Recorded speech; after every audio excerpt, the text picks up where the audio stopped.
ఇప్పుడు మీకు ఒక అతి ముఖ్యమైన ప్రమాదకరమైన పని చెప్తున్నాను. రేపు అంగోలియా రాజు sir Benedict Nicholas official visit మీద మన దేశానికి వస్తున్నారు. ఆ దేశంలో ఉగ్రవాద వర్గాలు చాలా ఉన్నాయి. అందులో 2 వర్గాల వారు ఇప్పటికే మన దేశానికి చేరుకున్నారని తెలిసింది. అందుకని సెక్యూరిటీ చాలా టైట్ గా ఉంటుంది. అయినప్పటికీ ఏదైనా జరగచ్చు. పేపర్ వాళ్ళని రిపోర్టర్లని రానివ్వరట. ఆయన ఫోటోలు తీయడానికి కానీ ఇంటర్వ్యూ చేయడానికి కానీ వీలేదు. అందుకని మీరు ఫోటోలు తీసినా ఇంటర్వ్యూ చేసినా అది హాట్ న్యూస్ అవుతుంది. ముందే చెప్పాను కదా, take this as a challenge. ఈ పని మీద మిమ్మల్ని కాకుండా మరో వ్యక్తిని కూడా పంపిస్తున్నాను.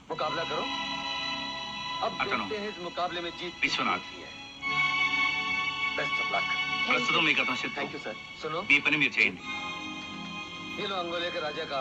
Best of luck. ఇదిగో ఆ రాజుగారి ప్రోగ్రామ్ చార్ట్.